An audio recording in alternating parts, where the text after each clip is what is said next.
ආයිබෝන් යාළුවනේ. අද අපි කතා කරන්න යන්නේ චිත්‍ර අඳින අපි කාටත් නැතුවම බැරි මෙවලමක් ගැන.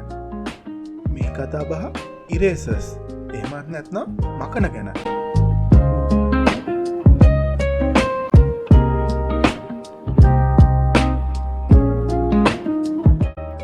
ගොඩක් අය හිතාගෙන ඉන්නේ ඉරේසර් එකක් ඕන වෙන්නේ අපි අඳින චිත්‍රය වැරදුනොත් ඒක මකන්න විතරයි කියලා.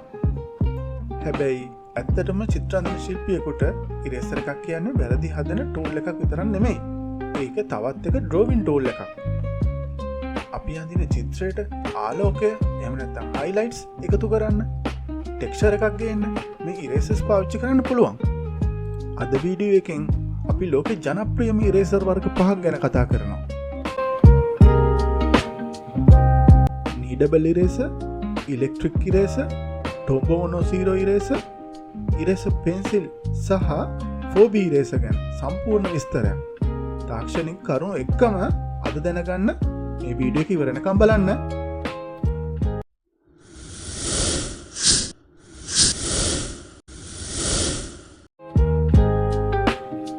මුලින්ම අපි බලමු මූලිකම ඉරේසර් වර්ගය ගැන.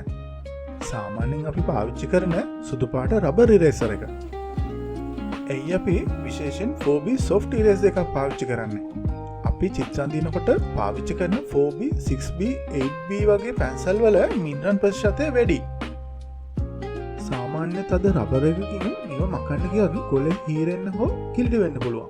නමුත් මේ 4B eraser එක හරිම මෘදුයි. මේක හදලා තියෙන්නේ මෘදු රබර් සංයෝගයකින්. මේකෙන් කොලේට හානියක් නොවි තද පැන්සල් ඉරි ලේසියෙන්ම මකා ගන්න පුළුවන්. ලොකු කොටසක් මකන්න ඕන වුණොත් මේක තමයි හොඳම විසඳුම.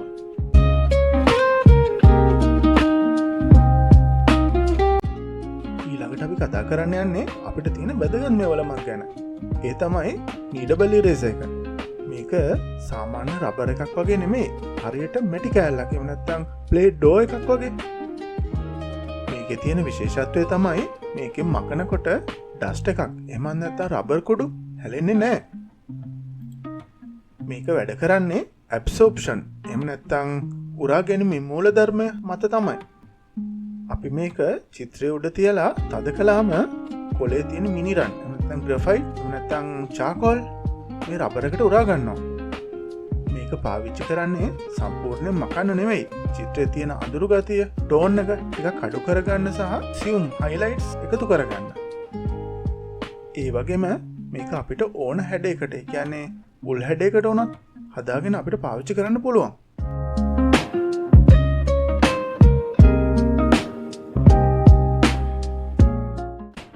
දැන් අපි යමු ගොඩක් සියුම් වැඩවලට.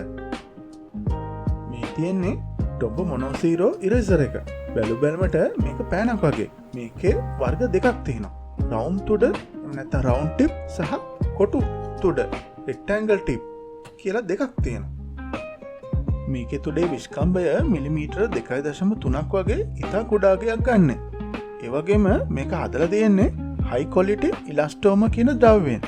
ඒ නිසා මේක හරිම හයියි. ලේසියෙන් කැඩෙන්නේ නැහැ. හයිපර් රියලිස්ටික් චිත්‍ර අඳින කෙනෙක්ට මේක නැතුවම බෑ.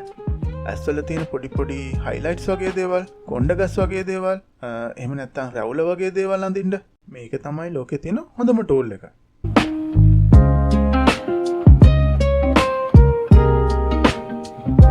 ඊළඟට අපිට තියෙනවා ඉරේසර් පෙන්සිල් එක. මේක හරියට සාමාන්‍ය පැන්සලක් වගේමයි. හැබැයි ඇතුලේ තියෙන්නේ මිනිරන් කූරක් නෙමෙයි, රබර් කූරක්. මේකේ වාසිය තමයි අපිට මේක සාමාන්‍ය පැන්සලක් වගේම කටර් එකකින් හරි ෂාප්නර් එකකින් හරි උල් කරගන්න පුළුවන්. Tombow එක තරම්ම සියුම් නැති වුණාට කොණ්ඩේ සහ සතුන්ගේ ලොම් අඳිනකොට නම් ඉරේසර් පෙන්සිල් එක ගොඩක් ප්‍රයෝජනවත් වෙනවා. මොකද මේක සාමාන්‍ය රබර් එකකට වඩා ටිකක් තදයි, හાર્ඩ්. ඒ නිසා කොලේ උඩ හොඳ පාරක් හිටින මකන්න පුළුවන්.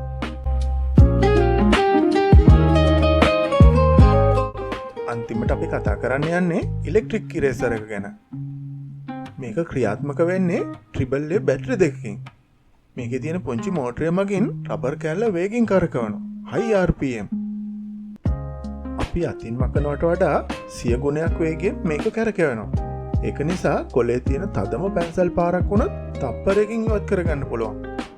විශේෂයෙන්ම දිලිසෙන වීදුරු බෝතලයක්, වතුර බින්දුවක්, එහෙම නැත්නම් ඇහි එළිය අයි රිෆ්ලෙක්ෂන් වගේ ඉතාම තියුණු සුදු පාටක් ෂාප් වයිට් හයිලයිට් ගන්න ඕන වුණාම ඉලෙක්ට්‍රික් ඉරේසර් එක තමයි තියෙන හොඳම විසඳුම.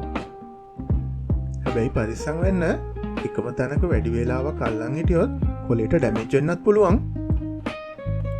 ඉතින් යාළුවනේ සරලව කිව්වොත් ලොකු කොටසක් මකන්න 4B ඉරේසර් එක ගන්න. පැන්සල් කුඩු හැලෙන්නේ නැතුව ෂේඩින් එක බාල කරන්න නීඩබල් ඉරේසර් එක ගන්න. ඉතාම සියුම් වැඩවලට මොනෝ සීරෝ එක පාවිච්චි කරන්න. කොණ්ඩ වගේ දේවල් වලට ඉරේසර් පෙන්සිල් එක ගන්න. තියුණුම හයිලයිට්ස් ඒකට ඉලෙක්ට්‍රික් ඉරේසර් එක ගන්න. මේ හැම එකක්ම එකිනෙකට වෙනස් වැඩවලට තමයි යොදාගන්නේ. හොඳ නිර්මාණයක් කරන්න මේ හැම එකකම එකතුවක් තියෙන එක ගොඩක් වටිනවා. මේ වීඩියෝ එකෙන් ඔයාලා ඉරේසර්ස් ගැන අලුත් දෙයක් ඉගෙන ගත්ත කියලා මම හිතනවා. මේ ගැන ඔයාලට තියෙන ප්‍රශ්න පහලින් කමෙන්ට් කරන්න.